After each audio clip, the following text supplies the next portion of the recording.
Vaz here, and I thought I'd just give my initial impressions on the Tottenham versus Fulham game. Thought I'd try and put a bit of a positive spiel to it as well. I think there's a lot of negativity out there, and I wouldn't say it's a reality check. I just think if you put basically your B team on there, they gave a B team performance at the end of the day. So we sort of got what we sort of expected. I don't know why people were predicting, Tottenham by 3 or 4 goals up. I think we were playing the first team. Then yes, but we played basically the second team apart from Van der Ven and Richarlison. So I feel like at the end of the day, like we probably got what we deserved. We didn't play well in the first half. Second half, we sort of came a bit more to the fore. We got that Richarlison goal. It's a lovely cross from Perisic. Did we have chances to sort of finish off the game? Yes, we did, but they also did have two. So I feel like we always have to be careful playing other Premier League teams. Football's always an interesting sport. All it takes is for one goal, and it just changes the whole outcome of a match, and that's why we love it as supporters. Where I sort of disagree with what Postecoglou done is, yeah, he did speak a few days ago that he will change players around, but I think changing 9 players around, that is quite significant.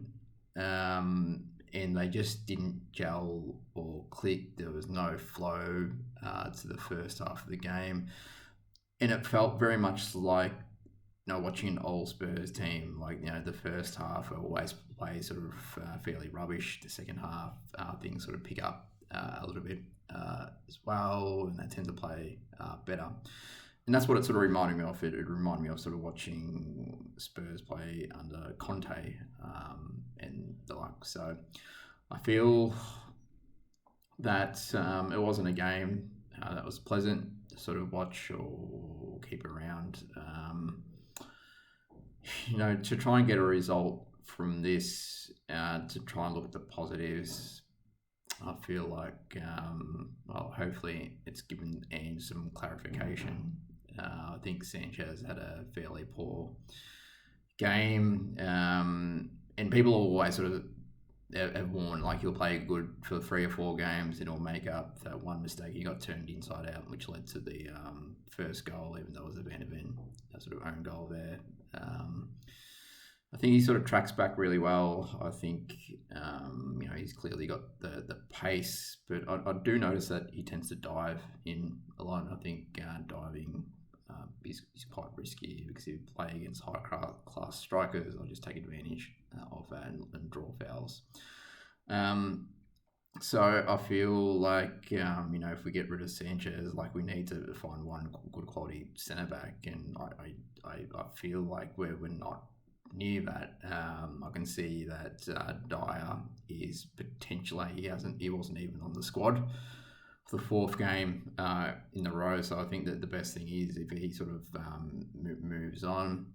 But we just have no depth in the centre back. The right back, I think Emerson sort of done a little bit more in the second half, but I think Pedro Porro has just been better since he's played the last sort of couple of games, and I felt like he would have given us a lot more sort of drive sort of going forward. And also if Udogi on the left back was sort of certainly missing. So I just feel like if it was only 3 or 4 changes, then we could have got a positive result. But I feel like if you're making wholesale changes to 9 players, that just changed the whole essence of a team, and they haven't. This effectively B team, they haven't played good quality opposition. Even if we sort of go back to the warm-up games there, they were sort of playing against, we had the West Ham game, we had the City Sailors game as well, which I wouldn't really class as fairly moderate, low-tier opposition. So they weren't even really sort of tested. So it was really just the West Ham Barcelona game. I only had two halves each, so a lot of these players that were sort of put on. Dane Scarlett is another one as well. Like I think he put in a lot of work, and I was surprised that Lo Celso got taken off and Scarlett was sort of put on as well. But he hardly had any time in the team, and expecting Nick Cup game for that to all sort of gel together. Wasn't quite sure what Ange was thinking with the outcome there as well. I feel like the midfield wasn't great. There was just no play. And it does concern me where you think on the surface of it, okay, we've got a good sort of midfield with depth. But if we sort of, if Madison's injured, Basuma's injured, we can't sort of, they are the top type of players that also draw a lot of fouls, and they'll get hacked to pieces.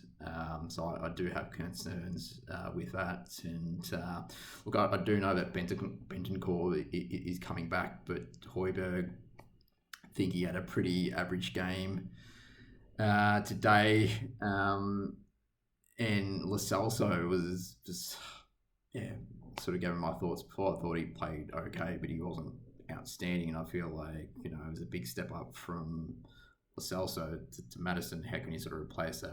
In my opinion, you got two of the best midfielders, top tier midfielders in the league sort of right now, and it's a massive sort of step up. Fort Richarlison, yes, he scored the goal. He's got a lot of talent, but as I said in my last video, I think just his mental state, who knows what's happened with that. I do get concerned in closer games or when we are behind. Can he be a rallying point of the team? He's not like a 21 or 22-year-old now. He's one of he should be really sort of stepping up, taking initiative as well, and showing us that drive. So that's, I still think, in my opinion, Ange has come out and said, look, he'll keep on playing the team that he thinks is going to win. And I think what's happened today is, like, he obviously thought that team was going to win. And look, he obviously given him a spray at half time. It did sort of change the tempo up a little bit. I think we were the better team in the second half, but not good enough to put it away. So, yeah, the way I would have started it, not that I'm an expert, I would have started with the first 11. Maybe put two or three people that's, are not quite in the first 11, but you're sort of just comfortable. So maybe start off with Lo Celso, out in the midfield there. Maybe Sanchez as well, to give Romero a spell, but I feel like that's not really hero there. He didn't have a great game, and maybe Emerson as well. Skip was just his usual industrious self, does a lot of work, but I just feel like he's not a player that he's more of a pressing sort of style player. I don't think he will create too many opportunities. I think he's actually got a good footballing IQ, but I just don't think he's got the technical ability to really sort of keep up with the midfield that we've sort of got at the moment. And I think Pape Matar is the better option. So to look at the silver lining, hopefully it's made it just really clear that we should start off with a really strong starting 11.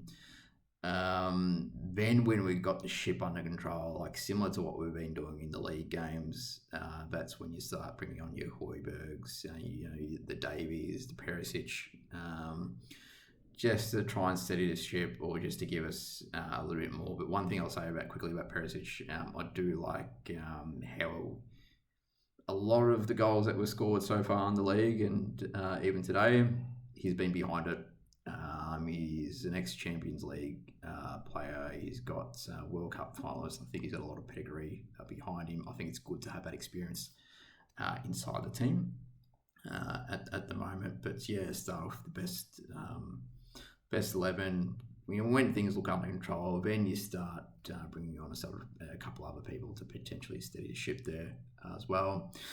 I thought Forster in goals was okay. We know he's a good shot stopper. I think his distribution and passing has probably got a little bit to be desired. I think in the penalties he didn't perform that well, but I'd always argue that penalties are always a bit of a crapshoot. And credit to Sanchez for putting his hand up to sort of take that. There would have been other people that I thought should have taken it in front of him. So I never blame people for missing penalties until you're in that position yourself. It's always high pressure and it's easy to miss. And I feel like credit to him for putting his hand up and trying to probably redeem himself to an extent. Would I expect him to be here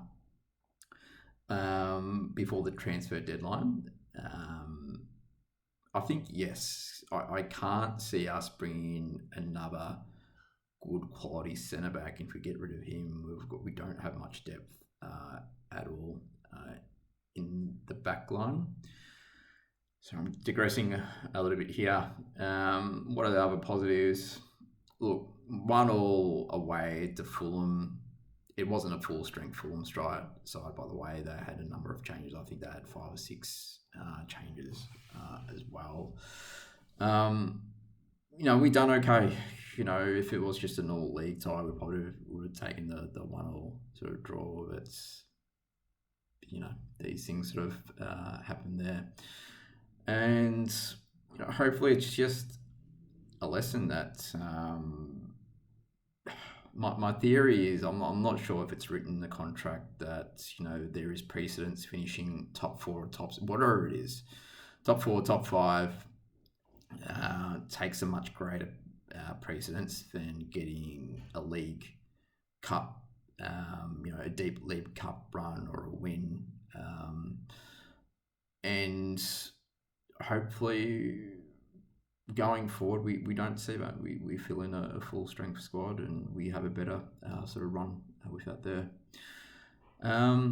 So look, we're playing Burnley this coming weekend, and they're sitting third last. So I'm still not quite sure why we rested so many first team players, but sort of still processing it through as probably a lot of other people, and I think a lot of people are hurting at the moment. I think a lot of people expecting, okay, without European football coming up this season, we'd have a better sort of run, and it just hasn't happened. So look, onwards and upwards. Hopefully, we can sort of just put that one away, regardless of sort of the pain it causes, and that we thump Burnley this weekend. And I've got really high expectations of FA Cup. I really, really hope even in the first round, regardless of who we sort of got, and unless it's like a League 2 team that we put out a strong first sort of 11, get in front, get a good stronghold, then start putting on some of the squad players around there. So that's all it, guys, and come on, you Spurs.